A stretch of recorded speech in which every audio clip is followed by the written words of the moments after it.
A paz do Senhor, povo de Deus, para você que é novo por aqui, eu sou a diaconisa Tânia Anjos, sou professora de escola bíblica dominical.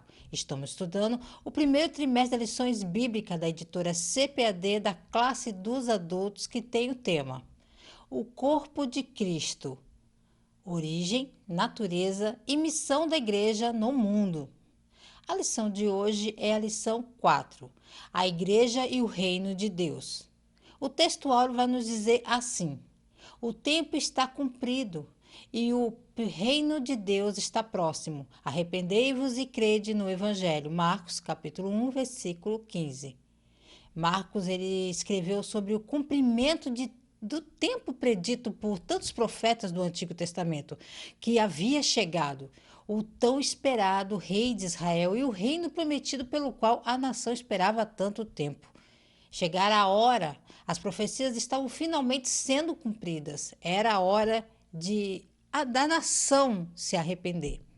A verdade prática nos diz assim: pregar a mensagem do reino de Deus é uma importante missão da igreja.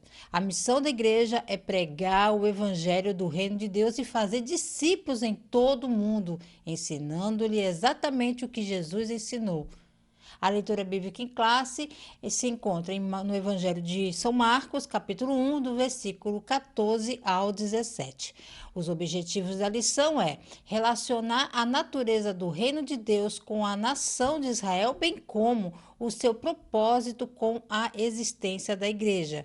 Apontar as dimensões do reino de Deus nas realidades presente e futura e destacar a igreja como projeto de Deus e expressão de seu reino na plenitude dos tempos. A introdução na revista nos diz assim: a Bíblia apresenta Deus como um rei que exerce o seu governo e domina sobre tudo o que há. Sobre o seu reino governa soberanamente. Nessa lição, apresentaremos uma compreensão do reino de Deus a partir de sua natureza e da sua relação com a igreja. Nesse aspecto, mostraremos o reino divino na sua dimensão universal e soberana, bem como sua realidade presente e futura. A igreja é vista como parte desse reino e, por isso, Deus a estabeleceu para viver, pregar e manifestar a vida do reino divino. A palavra-chave é reino. Irmãos, não esqueça de curtir, comentar, compartilhar pelo menos com mais uma pessoa do grupo do seu WhatsApp, da sua igreja, com um irmão, com uma irmã, que você estará ajudando esse canal a levar o ensino da palavra de Deus, ok? E lembrando que esse slide estará disponível aí embaixo na descrição do vídeo, ok? Então vamos lá. Tópico 1, a natureza do reino de Deus. Subtópico 1, o reino de Deus é universal. O salmista diz que Deus é o rei de toda a terra. E da mesma forma, Daniel afirma que Deus domina sobre o reino dos homens. Assim, as escrituras revelam um importante aspecto da natureza do reino de Deus, a sua universalidade. Deus é o Rei universal e, como tal, tem domínio absoluto sobre sua criação, sobre reinos e governos humanos, bem como sobre todas as hostes angelicais. Isso significa que nada, nem ninguém, está fora do seu domínio. A palavra domínio em hebraico é hadar, que significa governar, senhorio, autoridade soberana ou suprema. Em latim, dominium, propriedade, posse, e dominus significa senhor e mestre, que também deriva domus, que significa casa. Nos dão a ideia, alguém que tem poderes a serem obedecidos pelos outros habitantes da morada, ou parentes ou servos. Quando dizemos que Deus tem o controle de todas as coisas, estamos dizendo que Deus tem o domínio de tudo e de todos no céu e na terra. A soberania de Deus é o livre exercício de sua autoridade suprema na execução e administração de seus propósitos eternos. Deus, ele é soberano. Um Deus que não é soberano não é Deus de forma alguma. O tal é um impostor, um ídolo, uma mera caricatura formada na imaginação caída do homem.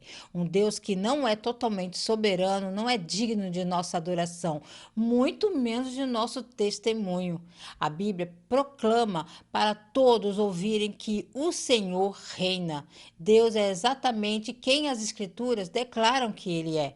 A soberania descreve o direito de exercer o governo teocrático e o poder supremos. Reis e rainhas são às vezes referidos como soberanos, como um reconhecimento de sua autoridade e posição como governantes.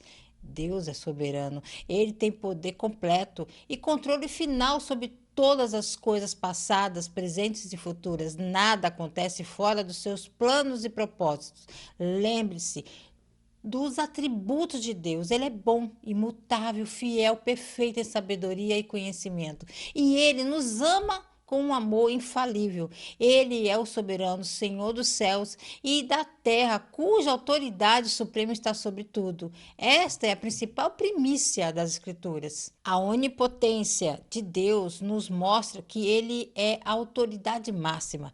Nada pode acontecer exceto o que é permitido por ele. Ele é soberano sobre a natureza, ele é soberano sobre a história e os assuntos humanos. E é soberano em seu direito inerente de impor obrigações às suas criaturas, de dizer-lhes: não farás isso e farás aquilo. Subtópico 2. A soberania divina e os acontecimentos do mundo. Observamos que, embora o mundo siga o seu curso, Deus não perdeu nem deixou de exercer domínio sobre ele, tampouco sobre o universo criado. Um Deus que não tivesse o controle de tudo não seria Deus. Isso não significa que dizer que ele seja a causa de tudo que acontece no mundo. Significa que, embora os homens e até mesmo o diabo e seus demônios tenham liberdade e permissão para agirem neste mundo, contudo, essas ações não se sobrepõem à soberania de Deus. Assim, Deus domina sobre todos. O propósito de Deus ao criar um mundo era estabelecer o seu reinado sobre toda a terra. Esse reinado foi manchado e estragado por nossa desobediência no Jardim do Éden. Cristo veio para reclamar o que era seu e para proclamar o governo de Deus e reinar sobre toda a terra através da vitória de Cristo, quando ele venceu a cruz e ressuscitou da sepultura. Ele proclamou que sua vitória completa viria no momento em que voltasse à terra, quando cada joelho se curvasse e toda língua confessaria que Jesus Cristo é o Senhor, para a glória de Deus Pai. Os reinos deste mundo seguem cegamente acreditando que seu poder e glória é a única coisa que conta neste mundo.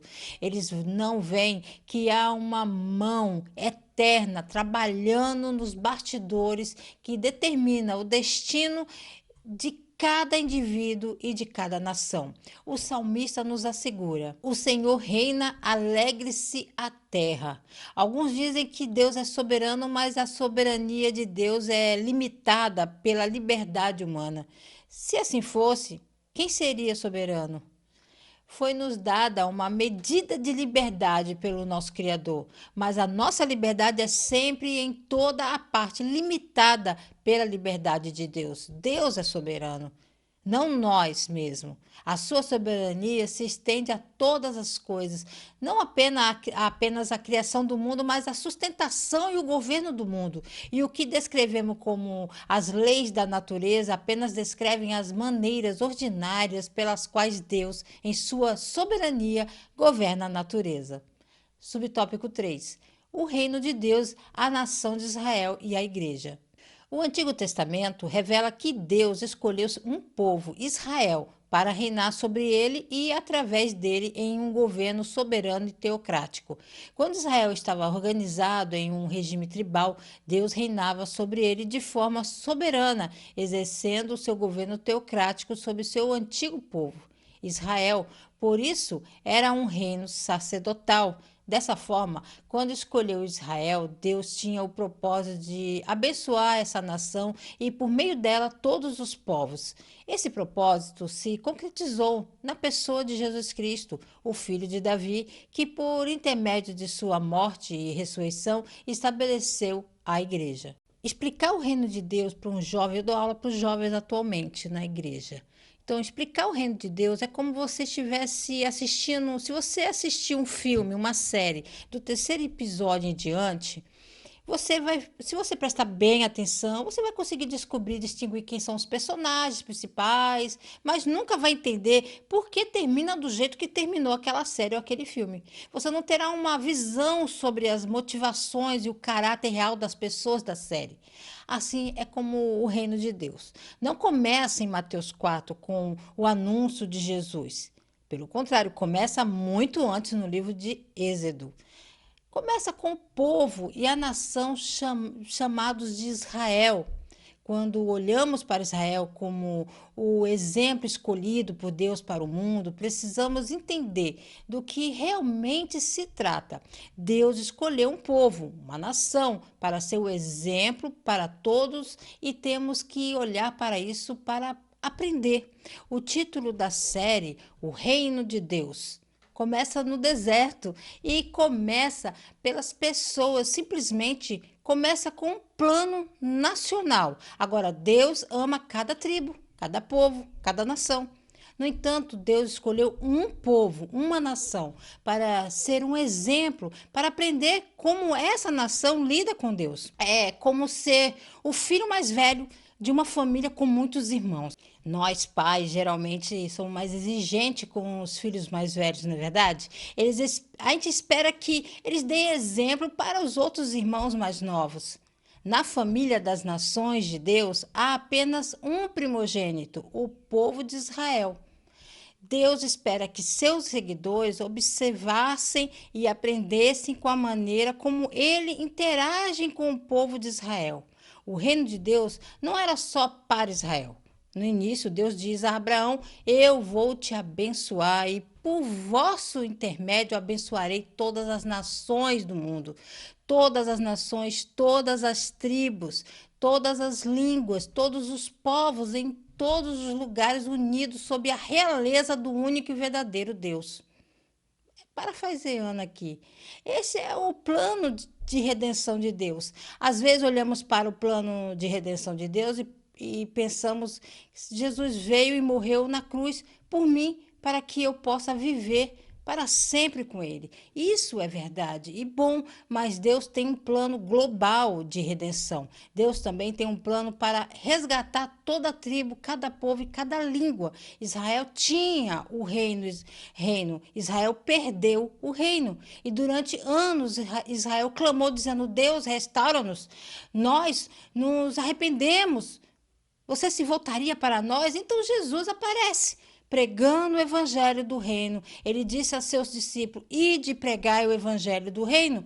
Jesus não disse: vá pregar o evangelho do crescimento da igreja, ou evangelismo, ou salvação. Tudo isso são coisas boas que estão incluídas. Em vez disso, ele disse: este evangelho do reino será proclamado em todo o mundo. O reino de Deus se expande através do sacrifício de Jesus para enxertar todas as nações. A sinopse do tópico primeiro diz assim: as escrituras sagradas revelam a universalidade do reino de Deus, bem como o seu propósito específico para com a Israel e a igreja. Tópico 2, a igreja e as dimensões do reino de Deus. Subtópico 1, o reino de Deus como realidade presente. Nos evangelhos, vemos Jesus chamando a atenção para a dimensão presente do reino de Deus. Por exemplo, Mateus registra Jesus libertando e curando um endemoniado cego e mudo. Esse fato extraordinário provocou o ciúme e a ira dos fariseus que o acusaram de fazer isso pelo poder de Beelzebul. A resposta de Jesus foi reveladora, mas se eu expulso os demônios pelo Espírito de Deus, é consequentemente chegada a vós o reino de Deus. Nessas palavras do Senhor, vemos um aspecto importantíssimo na compreensão da identidade do reino de Deus, a sua realidade presente. Em outras palavras, com o advento de Jesus, o reino de Deus já estava presente entre os homens. Nosso Senhor disse que o reino de Deus havia chegado. Logo, esse reino não é algo subjetivo, mas concreto e real. Nos evangelhos do Novo Testamento, o reino de Deus era o foco dominante do ministério de Jesus. Jesus ensinou que o reino de Deus havia entrado e por meio dele. A primeira proclamação pública de Jesus foi: arrependei-vos, porque é chegado o reino dos céus. Ao longo do seu ministério público, Jesus demonstra como ele é o Messias, o governante ungido que viria resgatar seu povo e se sentaria no trono de Davi para sempre. Através de suas obras, Jesus mostra o poder do reino e sua autoridade sobre o príncipe das trevas. Jesus não apenas declara o reino em suas palavras, mas também demonstra o reino em suas obras. Subtópico 2. Onde está o reino de Deus? O reino de Deus, como realidade presente, não está relacionado ao espaço geográfico, mas com a presença de Deus, pois onde a presença dele está, o reino de Deus se manifesta. Em outras palavras, toda vez que as pessoas são salvas, curadas e libertadas do poder do diabo, o reino de Deus está presente. Ora, o reino de Deus estava presente no ministério de Jesus, pois ele mesmo era a manifestação do reino. Estava presente no ministério apostólico da igreja primitiva e finalmente está presente por intermédio da igreja de Cristo da presente era. Onde está o rei? Está o reino. É precisamente por isso que Jesus diz aos fariseus: o reino de Deus está no meio de vós. Jesus é ao mesmo tempo o governante fiel e o cidadão justo do reino. Na grande comissão, o rei Jesus emite seu plano de batalha, de discipulado para a igreja, porque ele possui toda a autoridade no céu e na terra. Jesus envia seus soldados para as linhas de frente para enfrentar o reino das trevas. Nós, como igreja, devemos fazer o reino de Deus para o mundo, trazer o reino de Deus para o mundo.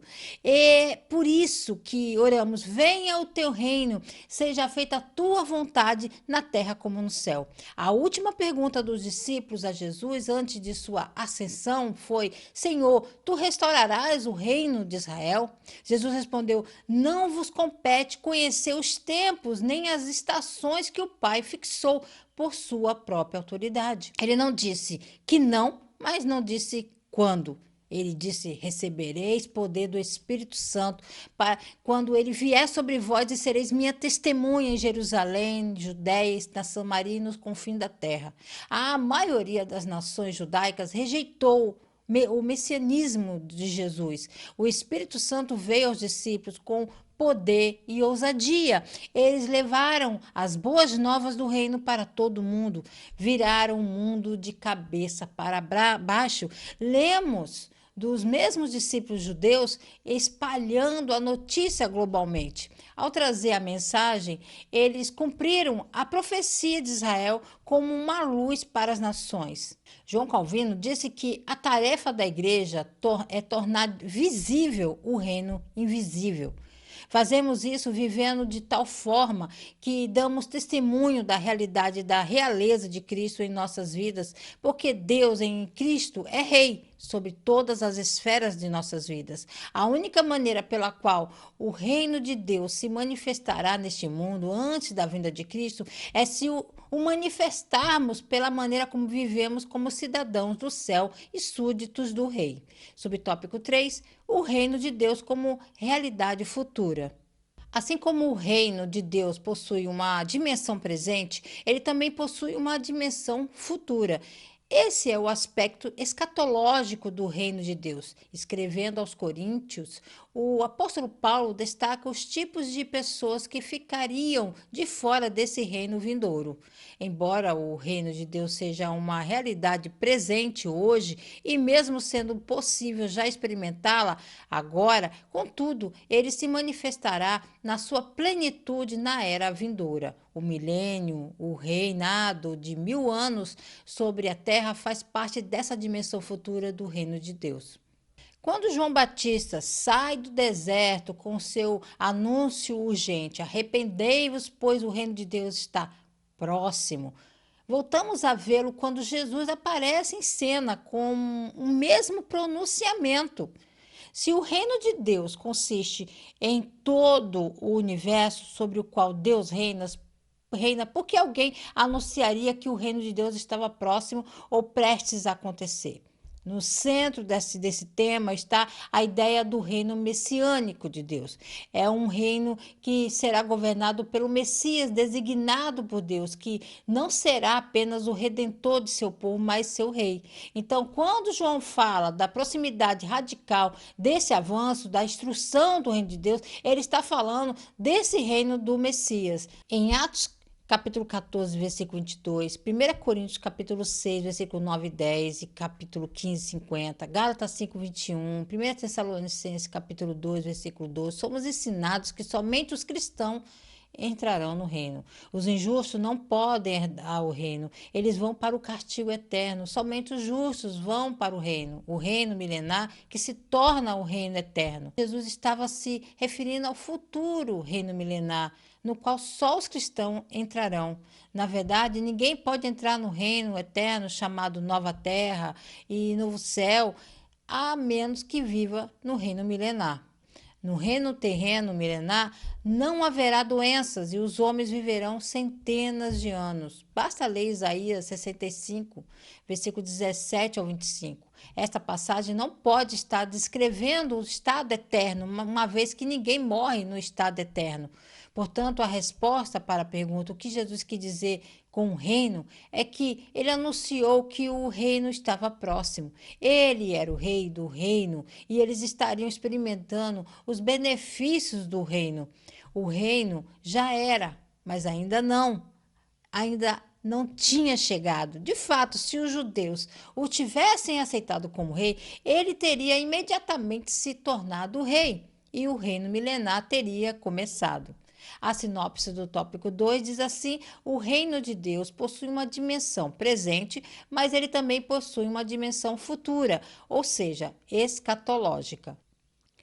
Tópico 3, a igreja no contexto do reino de Deus. Subtópico 1, a distinção entre igreja e reino de Deus. Deve ser destacado que a igreja faz parte do reino de Deus, contudo, ela não é o reino de Deus em toda a sua expressão. O reino de Deus é mais amplo e envolve todo o povo de Deus na antiga, bem como na nova aliança. A igreja, mesmo inserida no contexto do reino, não existia no Antigo Testamento, todavia, o reino de Deus já existia no Antigo Pacto. Assim como debaixo do Antigo Pacto, em que Israel era a comunidade do reino, a igreja é a comunidade do reino no Novo Pacto. O reino de Deus e a igreja de Deus são a mesma coisa? A verdade é que não são iguais. Pelo contrário, são duas entidades separadas e distintas. O reino de Deus é o reino eterno, universal, eterno e inclusivo do grande Criador do céu. Vai de eternidade em eternidade. Inclui toda a criação de Deus, inclui todos os tempos, inclui todas as matérias e toda a matéria criada.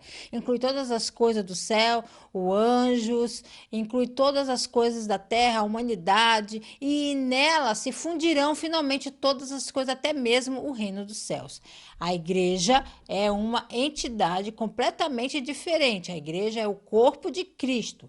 É a presença de Nosso Senhor visivelmente que expressa nesta época, nesse tempo, nessa dispensação. A igreja é a eclésia, o grupo chamado na terra e tem a missão de pregar o evangelho e ganhar os perdidos e edificar a fé, a família de Deus.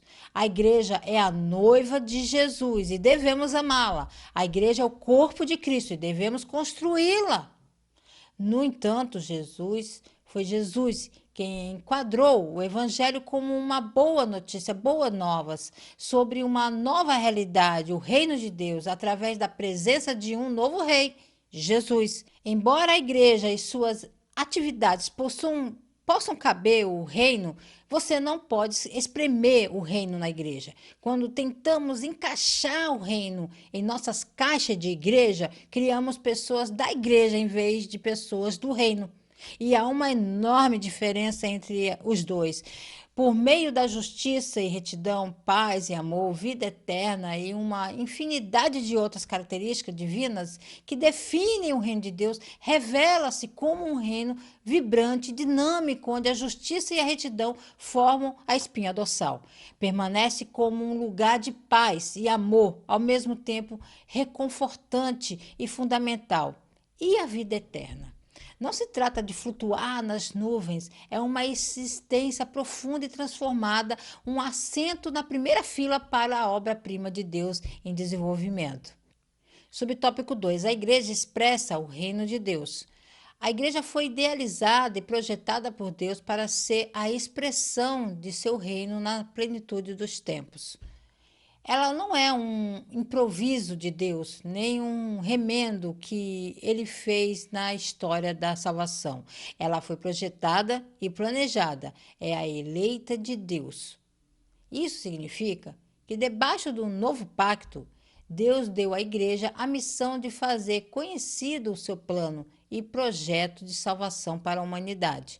É por intermédio dela que as insondáveis riquezas de Cristo se transformaram conhecidas dos principados e potestades, por meio da igreja que reino de Deus será conhecido na terra. As palavras de Jesus em Mateus 16 são extremamente importantes, pois é nesse capítulo que ele instituiu a sua igreja sob esta rocha e com a confissão de Pedro. Então, imediatamente diz: Eu te darei as chaves do reino dos céus, e tudo que ligares na terra será ligado no céu, e tudo que desligares na terra será desligado no céu. E você não se refere a Pedro, mas à igreja. Como fica claro em Mateus 18, é a igreja, mas ainda assim é uma declaração surpreendente. As chaves do reino de Deus é a autoridade desse reino, o direito de agir em nome, são dadas a essa era ao rei da igreja. Não é o governo, nenhum rei papa ou qualquer outro governante, mas sim a igreja. Esse bando de pecadores argumentativos, egocêntricos, lutando pela santidade, mas gloriosamente perdoados. Que as chaves do reino de Deus são dadas. Dito de outra forma, a igreja funciona como uma espécie de embaixada para o governo do rei. É um posto avançado do reino de Deus, cercado pelo reino das trevas. E assim como a embaixada de uma nação significa, pelo menos em parte, mostra a vida dessa nação ao povo circuncidante. Assim, a igreja deve manifestar a vida do reino de Deus ao mundo ao seu redor. A vida do reino de Deus, uma vida de pobreza, de espírito, mansidão, misericórdia, pureza e paz, será manifestada ao mundo na igreja. Não é que a igreja seja perfeita ou que mostre a vida do reino sem defeitos. Mas acredite ou não, a igreja é a principal arena que Deus escolheu para tornar visível o seu reinado redentor sobre o seu povo. E à medida que o mundo vê e responde a essa vida do reino, a igreja não apenas manifestará o reino, mas também dará testemunho dele. Assim, o reino de Deus, então, podemos dizer, é o reinado redentor de Deus na pessoa de seu filho, Jesus, Messias, que invadiu a atual era do mal e agora é visível na igreja. Subtópico 3: a igreja e a mensagem do reino de Deus. Pregar o reino de Deus é a importante missão da igreja. Falando aos presbíteros de Éfeso, Paulo recordou que pregou a eles o reino de Deus. Quando já prisioneiro em Roma, vemos Paulo pregando o reino de Deus. Os novos na fé eram conscientizados da realidade do reino de Deus. O reino de Deus é a mensagem de esperança feita àqueles que o amam. Portanto, pregar a mensagem do reino é a missão da igreja.